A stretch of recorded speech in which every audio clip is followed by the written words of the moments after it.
Amazing grace, how sweet the sound that saved a wretch like me. Hi, and welcome to Straight Talk About God video. I'm Jack. This is The Perfect Man, Part 4. And we're going to talk about transportation. Transportation.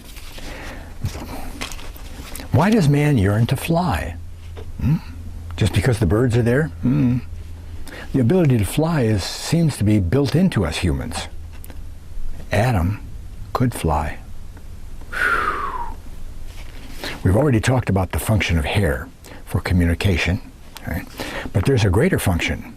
It helped Adam fly. Oh, okay. After all, Adam was in charge of the earth and its animals. He'd have to have a way to get around. SUVs weren't invented yet.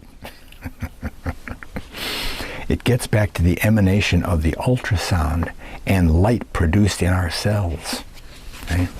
But before we go on, this book by Jonathan Hammond is just wonderful. Wonderful. It's huge. It's got wonderful graphics to it. But here's what Adam and Eve looked like. Here they are. Look at that. Huh? Their light energy was what they used for clothes. See? And when that light energy went away after they ate the fruit, they said, oh, we're naked. They were naked before that, right? This is an example of from the last video on God's hard drive. It says here, in their sinless state, Adam and Eve had full access to God and all the radio signals from the stars of heaven. All that God had written into the stars were accessible via man's gift of radio telepathy. And we're talking about transportation this time. And Adam, I said, Adam could fly. Adam could fly. Here, both of them, he calls this catching a night flight. Right? They're catching a night flight. They are flying in the air. They're up over the air, right? Right? Having the ability to fly and negate the forces of gravity with sound waves provided an incredible means of safety, travel, and expression. A tender embrace could literally take place in the starry firmament of heaven. Whew. Okay. Transportation, right? Here we are, transportation. Again, God would have designed a method of transportation which far exceeds our own today, if you can believe that or not. It's well-known fact that the safest method of transportation is flying. You've heard that, I'm sure. A fact that God already knew. Consider that when God created man, he gave man dominion over the land animals, the marine animals, and yes, the fowl of the air. How do you take care of birds if you can't fly? Now, how could man have dominion over the fowl of the air if he couldn't fly? Also, after all the trouble God went through to create a perfect world and all, God wasn't about to leave man to build his own means of transport by cutting paths, roads, bridges, highways, which would only scar and rape the surface of the earth, like we've done. No, God was going to give man a means to travel quickly, efficiently, without creating any chaotic road system or other consequence such as pollution, traffic jams, and disturbance of the peaceful environment. God's implementation of travel would be peaceful, powerful, broad, and have a great view, and be very safe. Okay. First of all, let's talk more about the means of travel. We already discussed that the atmosphere was much more pressurized than it is today. Remember, 32 pounds per square inch. Due to that phenomenon, sound waves would carry much more efficiently since there were more molecules of air present to emanate the harmonics. Like tapping two stones together underwater, and the sound goes much farther than you can hear in the air. Okay?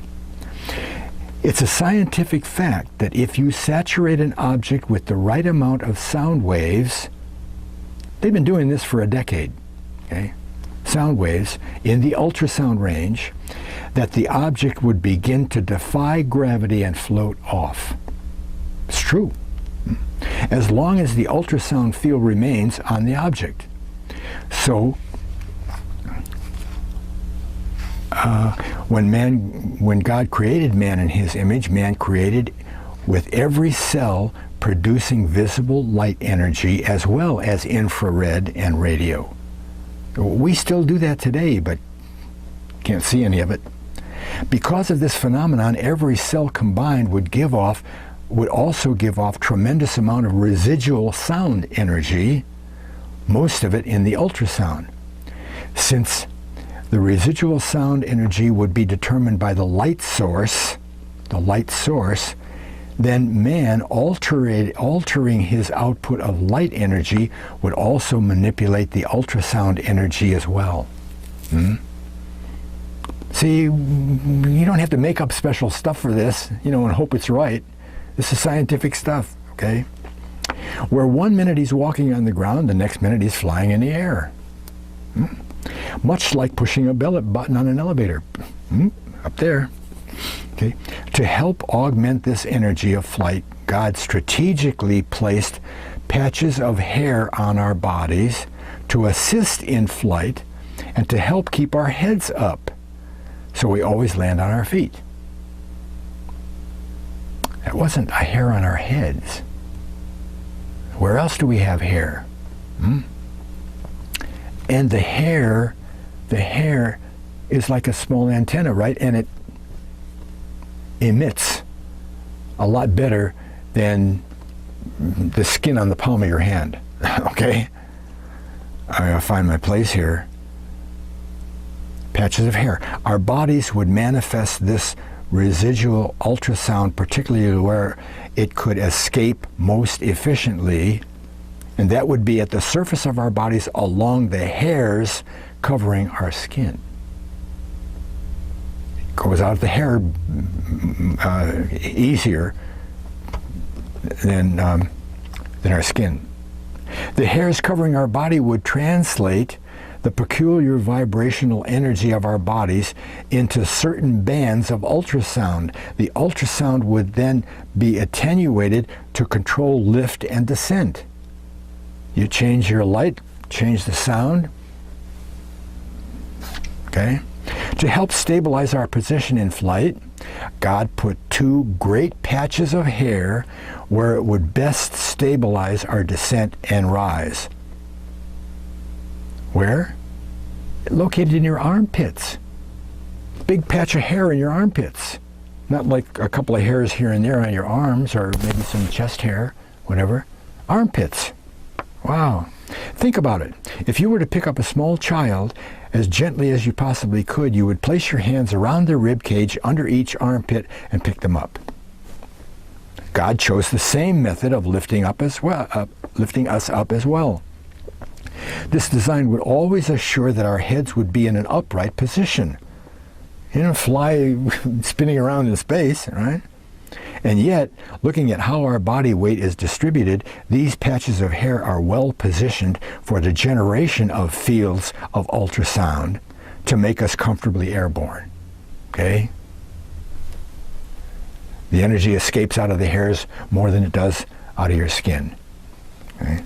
To help control our position in balance in flight, God designed smaller hairs covering the arms and legs to fine-tune our agility in midair.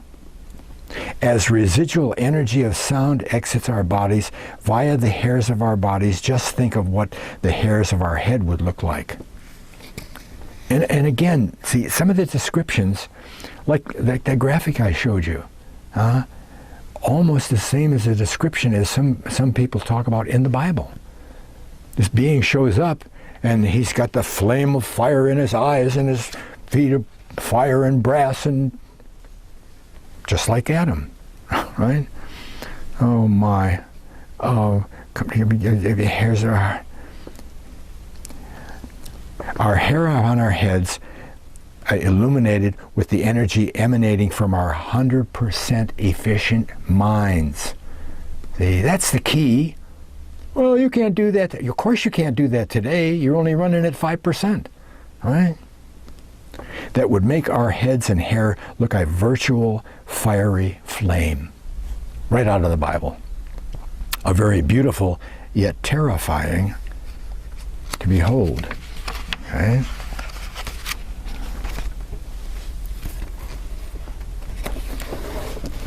To protect man or woman from temperature extremes, this is really a good part too. It's all about hair. Why it's just why do we have eyebrows? Huh? Why do we have eyebrows? To protect man and woman from temperature extremes, God would also employ a blanketing field of harmonics emanating from the hairs of our body to help insulate us from the wind and foreign airborne objects. Ever wonder why we have goosebumps when we're exposed to cold or even hot air? Those goosebumps are literally the erector system for the hair, to initiate collectively and protective field over our bodies. Unfortunately, today it doesn't work very well, as it's only a shadow of its former glory. God even designed protective visors for our eyes, in which the hairs of our eyebrows would solidify a pocket of air over the eyes and keep the bugs and dust out from getting in our eyes when we're flying through the air. Right? Talk about a fancy windshield, he says. Well, enough about air travel. What about sea travel? Oh. When God designed man, he designed him to be able to travel by land, by air, and by sea, since he has dominion over the creatures of land and sea and air. Oh, well, we got the air taken care of. He can fly around. Okay. The design of man's body is streamlined for both air and sea travel. In order to make it possible for a man to be able to function underwater for a period of time, God provided man with a huge lung capacity, in order, 32 pounds per square inch, right? Forces a lot of oxygen in there. In order to carry several minutes of oxygen, both in his lungs and already saturated in his blood. Adam could probably hold his breath for 10 or 12 minutes at least. To provide the orientation underwater, God designed upon man's face a beard. Women don't have beards. Oh, poor women. Which would erect a field around the openings of the sinus passages, the ears, nose, and mouth, so that he could recycle his supply of air, thereby getting all of the oxygen that's in the air out. The eyes would again have a separate field provided by the eyebrows to give a clear perception underwater. In essence, a face mask is incorporated into the facial hair of a man. Wow. This design gave man the ability to dive deep underwater and function normally as he would above the surface. So tightly woven and thick are the hairs of man's beard that extreme pressures underwater, it would continue to provide powerful protective shield around his face. And yet, you are probably wondering why God forgot to give women the same features on their face, so that they would have this ability underwater. Well, God didn't forget. He did it on purpose for a reason. And he says, and personally, I'm glad he didn't give women beards.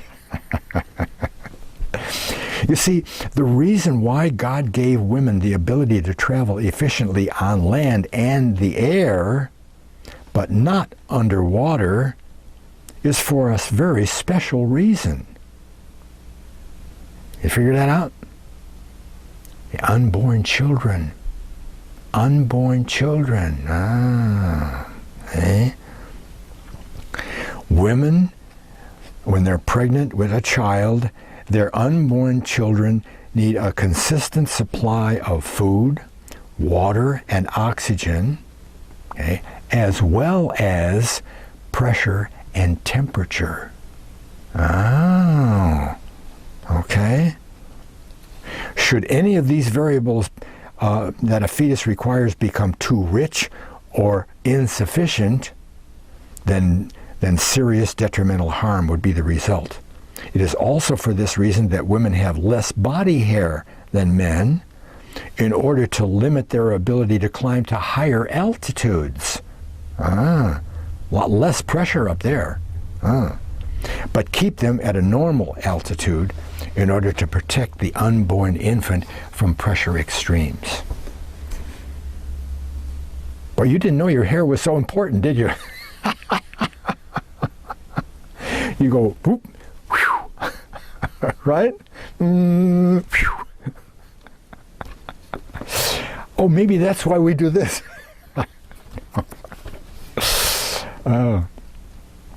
Wonderful stuff. Jonathan Hammond, The God Code and Creation. Thanks a lot for watching. God bless.